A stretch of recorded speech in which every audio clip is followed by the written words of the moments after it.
¿Te imaginas pagar 80 pavazos por un juego y descubrir que todavía estabas jugando a la beta? Porque hoy vamos a repasar 10 títulos que llegaron a las tiendas con errores, funciones ausentes y contenido pendiente, pero con algo que sí funcionaba perfectamente desde el primer día: el botón de las microtransacciones. Comenzamos con Mass Effect Andrómeda, un juego que debía iniciar una nueva era para una de las sagas más queridas de BioWare.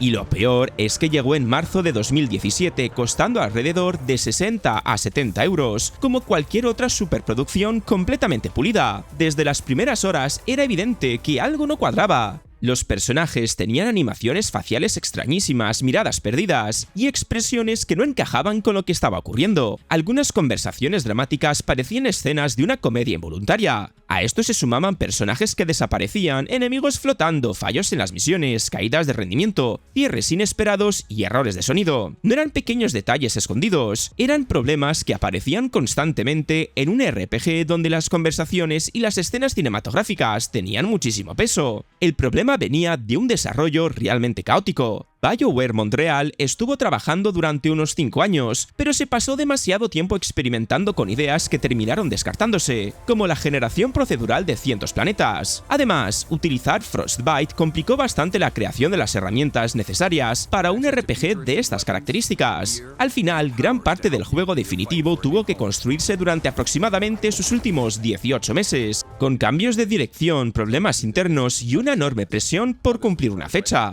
BioWare lanzó numerosos parches que mejoraron las caras, el rendimiento, las conversaciones y varios errores. Sin embargo, eso confirmó precisamente la sensación de los jugadores. Habían pagado el precio completo para recibir un producto que todavía necesitaba reparaciones importantes. Y encima la historia dejaba tramas claramente abiertas, especialmente todo lo relacionado con el Arca Carian. Muchos esperaban que esas preguntas se resolvieran mediante una expansión, pero ocurrió lo contrario. En agosto de 2017, BioWare anunció que la actualización 1.10 sería el último parche para la campaña y que no habría nuevo contenido narrativo para un jugador.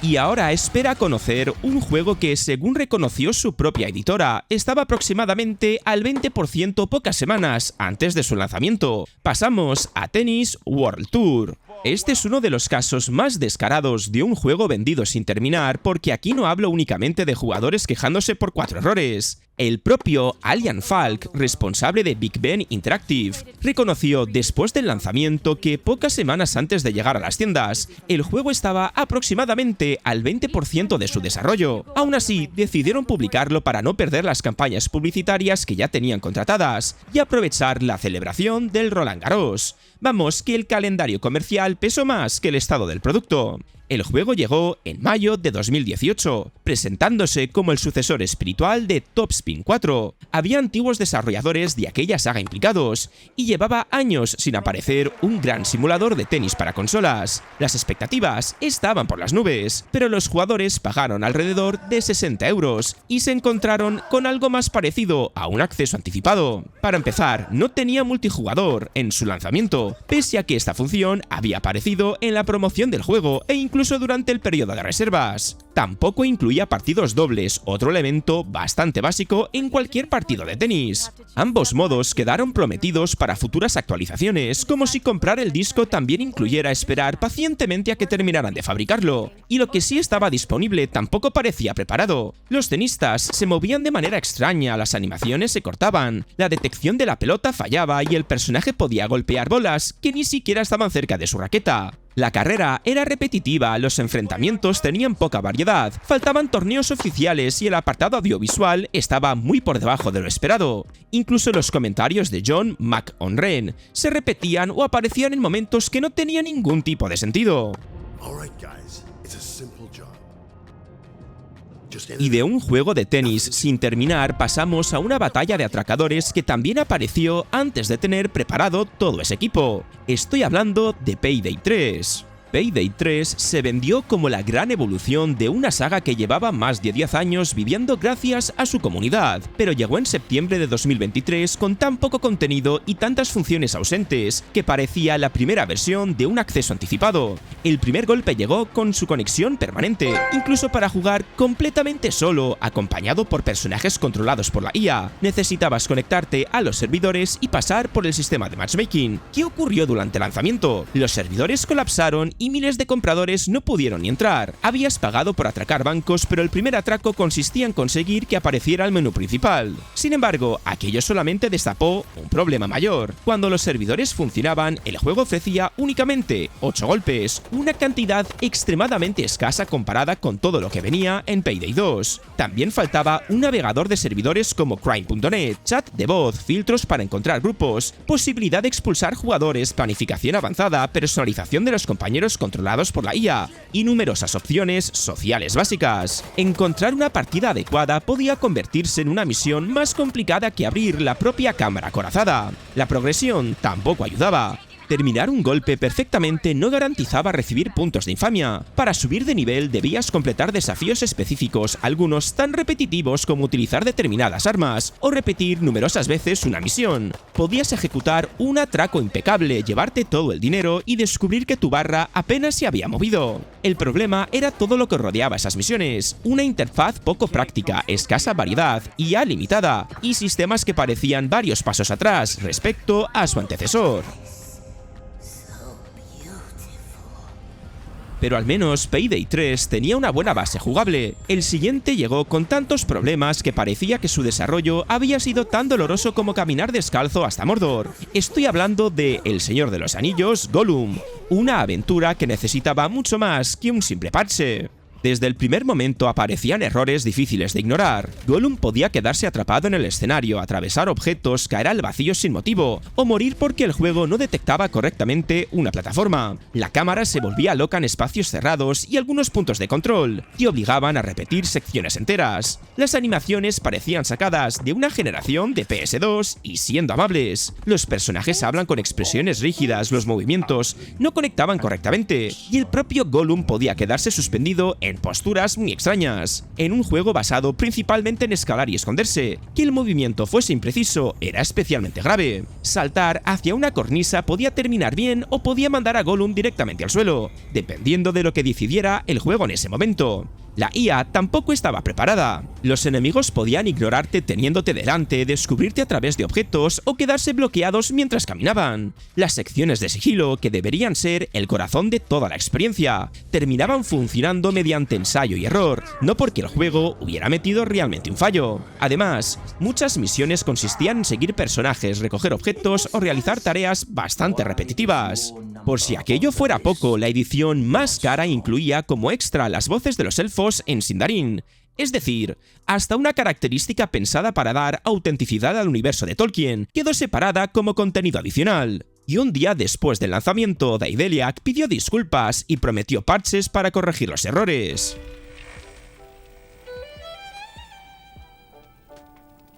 Y pasamos a Fallout 76, que terminó construyendo una comunidad fiel, pero su lanzamiento fue un yermo vacío, lleno de errores y sin personajes humanos con los que mantener una conversación decente. Nada más entrar, Appalachia parecía enorme, bonita y completamente vacía. No habían personajes humanos con los que conversar, tomar decisiones o construir relaciones. La historia se contaba mediante robots, terminales, notas y grabaciones de personas que ya habían muerto. Bethesda decía que los verdaderos habitantes serían los propios jugadores, pero encontrarte con alguien saltando en ropa interior no sustituía precisamente una buena conversación al estilo de Fallout New Vegas. El apartado técnico era todavía peor. Los servidores se desconectaban, las misiones podían bloquearse y algunos enemigos se quedaban flotando, atravesaban escenarios o aparecían en posiciones imposibles. También existían problemas con el inventario, objetos que desaparecían, animaciones rotas, bajadas de frames y errores heredados de Fallout 4. Incluso algunos fallos que ya habían sido corregidos en aquel juego volvieron a aparecer, como si también hubiera reservado su copia. El combate tampoco funcionaba demasiado bien. El BATS, que tradicionalmente detenía o ralentizaba el tiempo, tuvo que adaptarse al multijugador y pasó a funcionar en tiempo real. El resultado era impreciso y bastante extraño. A esto se sumaba una IA que podía perseguirte con furia o quedarse mirando una pared, probablemente reflexionando sobre el estado de lanzamiento. Además, faltaban actividades, variedad narrativa y contenido suficiente para mantener vivo aquel mundo. Bethesda intentaba vender un juego social, pero sin herramientas sociales realmente completas y con servidores que podían echarte en mitad de una misión. La prueba definitiva llegó en abril del 2020 con Wastelanders. Esta enorme actualización gratuita añadió personajes humanos, facciones, árboles de diálogos, compañeros, nuevas misiones y una historia principal mucho más trabajada. Básicamente incorporó muchas de las cosas que los jugadores esperaban encontrar desde el primer día. Sin embargo, si Fallout 76 parecía un mundo abandonado, el siguiente directamente parecía un barco lanzado al mar mientras todavía entraba agua por todas partes. Estoy hablando de Raven's Cry. Llegó a PC en enero de 2015 con una ambiciosa aventura de piratas con mundo abierto, combates navales, exploración, comercio y decisiones morales. La idea sonaba estupenda, una especie de Assassin's Creed 4 Black Flag, pero más oscura y centrada en la venganza. El problema es que el verdadero tesoro no estaba escondido en una isla, sino en alguna versión terminada del juego que nunca llegó a las tiendas. Su desarrollo fue un pequeño naufragio. El proyecto comenzó en manos de Octane Games, sufrió numerosos retrasos y en 2013 Topware decidió trasladarlo a Reality Pump porque no avanzaba según lo previsto. El nuevo estudio tuvo que reorganizar buena parte del trabajo, introducir el mundo abierto y terminar un juego que llevaba años cambiando de rumbo. Después de tantos aplazamientos, finalmente lo publicaron como un producto completo, pero su estado decía exactamente lo contrario. Los errores aparecían constantemente. Raven's Cry podía cerrarse sin previo aviso, algunas misiones quedaban bloqueadas y determinados diálogos no se reproducían durante las escenas. Los personajes se movían con animaciones bastante rígidas, atravesaban objetos o reaccionaban tarde. El juego trataba sobre piratas, pero a veces el mayor enemigo era intentar llegar al siguiente punto de control. El combate cuerpo a cuerpo era torpe, impreciso y repetitivo. Los enemigos podían quedarse quietos esperando su turno mientras Christopher Raven agitaba el sable como si alguien intentara espantar una avispa. La navegación tenía mejores ideas, pero tampoco escapaba de los fallos, y desplazarse durante largos periodos terminaba siendo lento y pesado. Además, faltaban explicaciones, sistemas completos y contenido suficientemente pulido. La mayor prueba de que salió antes de tiempo llegó meses después. Topware decidió relanzarlo con otro nombre llamado Vendetta: Curse of Raven's Cry. No era simplemente un parche, era prácticamente el intento de terminar el juego después de haberlo vendido. De navegar por un Caribe lleno de errores, saltamos directamente a las calles de Night City en Cyberpunk 2077.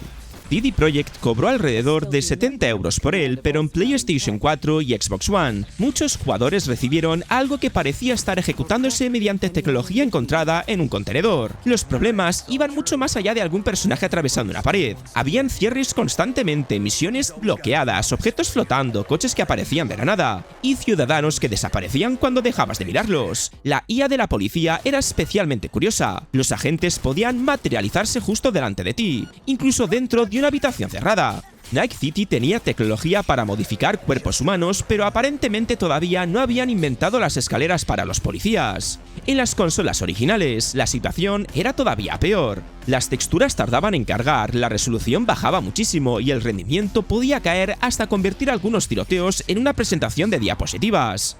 Los personajes permanecían varios segundos sin rostro, el tráfico desaparecía, y conducir rápidamente era peligroso no por los enemigos, sino porque la carretera podía no haberse terminado de cargar. La polémica aumentó porque CD Projekt no facilitó copias de consolas para los análisis previos. Las primeras reseñas se realizaron principalmente con la versión de PC, que también tenía errores pero funcionaba bastante mejor. Los que los compraron en PS4 y Xbox One descubrieron el verdadero estado del juego cuando ya estaba disponible. Aquello terminó con una situación prácticamente inédita. Sony retiró Cyberpunk 2077 de la PlayStation Store y ofreció reembolsos completos. CD Projekt pidió disculpas y comenzó a publicar parches enormes para reparar rendimiento, estabilidad, misiones e IA. La prueba de que faltaba trabajo llegó con los años. Las actualizaciones añadieron y reconstruyeron sistemas importantes, principales, como los apartamentos, la policía, las persecuciones, los árboles de habilidades, el combate desde vehículos y numerosos comportamientos del mundo abierto. Actualmente, Cyberpunk 2077 es una aventura fantástica y Phantom Liberty City demostró el potencial de todo su universo, pero eso no borra el estado de lanzamiento.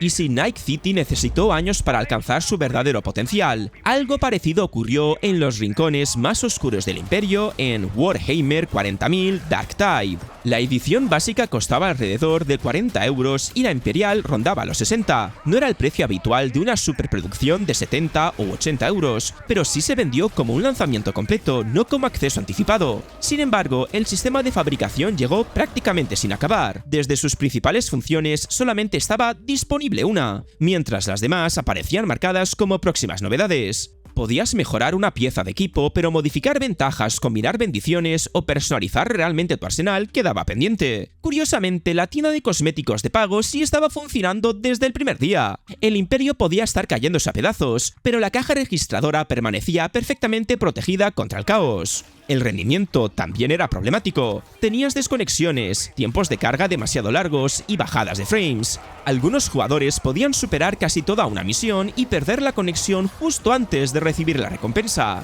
Era como sobrevivir a cientos de criaturas de Narglel para acabar derrotado por un mensaje de error. La progresión dependía demasiado del azar. Las armas disponibles cambiaban en una tienda rotatoria, de manera que mejorar tu personaje no siempre dependía de jugar bien, sino de entrar a la hora concreta y esperar que apareciera algo útil. Además, solo habían 4 clases iniciales, poca variedad de misiones y una historia que avanzaba mediante escenas muy parecidas, en las que alguien te recordaba que todavía no eras suficientemente importante. En enero de 2023, Fat Shark publicó una carta abierta reconociendo que no habían cumplido las expectativas. El estudio paralizó temporalmente nuevos cosméticos, retrasó el contenido de temporada y aplazó la versión de Xbox, para concentrarse en completar la fabricación, mejorar la progresión y reparar el rendimiento. Actualmente es mucho más recomendable. Con el tiempo, Dark Tide recibió sistemas renovados, más contenido y numerosas mejoras. Y si Dark Tide necesitó meses para completar sus sistemas, el siguiente juego llegó presumiendo directamente de ser una edición definitiva. Estoy hablando del famoso Grand Theft Auto The Trilogy Definitive Edition. Rockstar prometía modernizar 3 clásicos históricos con mejores controles, iluminación renovada y texturas actualizadas. El problema es que alguien confundió edición definitiva con edición que ya iremos terminando cuando podamos. Para empezar, los 3 juegos estaban llenos de errores visuales. Los personajes aparecían deformados, con brazos extraños, rostros irreconocibles y proporciones que convertían cualquier conversación en una reunión de figuras de plastilina. Algunos modelos mejorados eran incluso peores que los originales. Denise, por ejemplo, parecía haber sobrevivido a un experimento prohibido en las instalaciones del Área 69. También habían carteles con palabras mal escritas porque muchas texturas habían sido ampliadas automáticamente sin una revisión adecuada.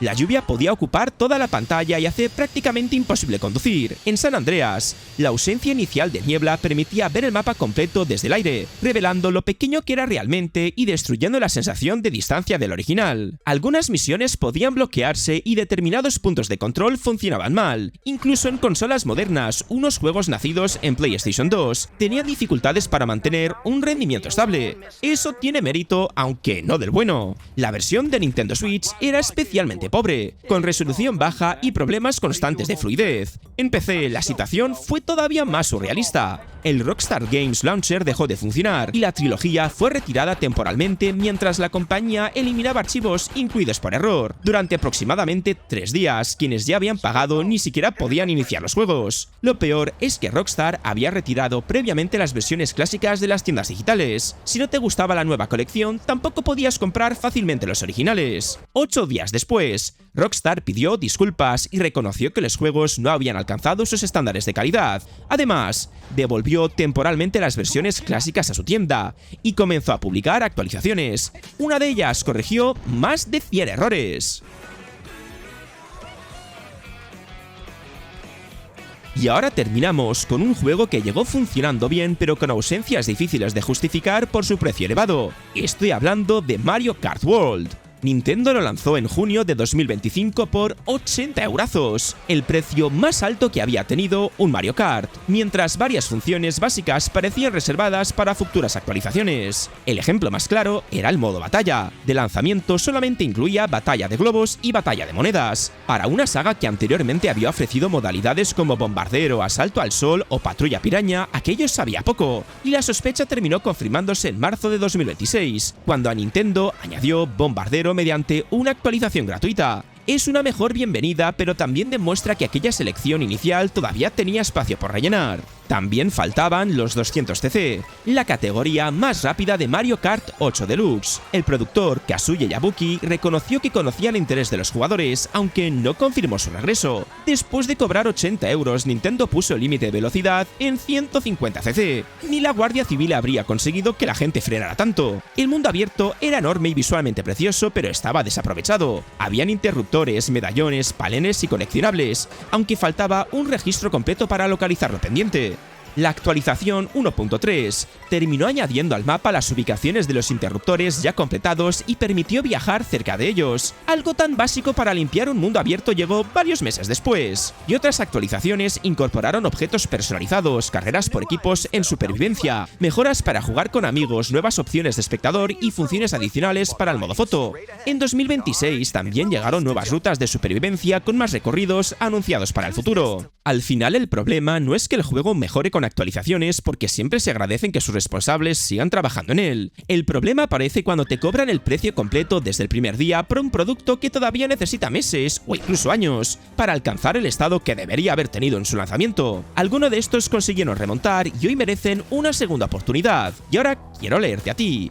¿Cuál de todos estos te parece el caso más descarado? ¿Y qué otro juego crees que te vendieron incompleto a precio completo? Déjamelo abajo en comentarios, que me los leo todos y me los apunto para una siguiente parte. Dicho esto, si te ha gustado el vídeo, ya lo sabes, dale al like, al hype si lo estabas viendo desde el móvil, que ayuda un montón, y suscríbete si todavía no lo estabas. Dicho esto, nos vemos en el próximo vídeo.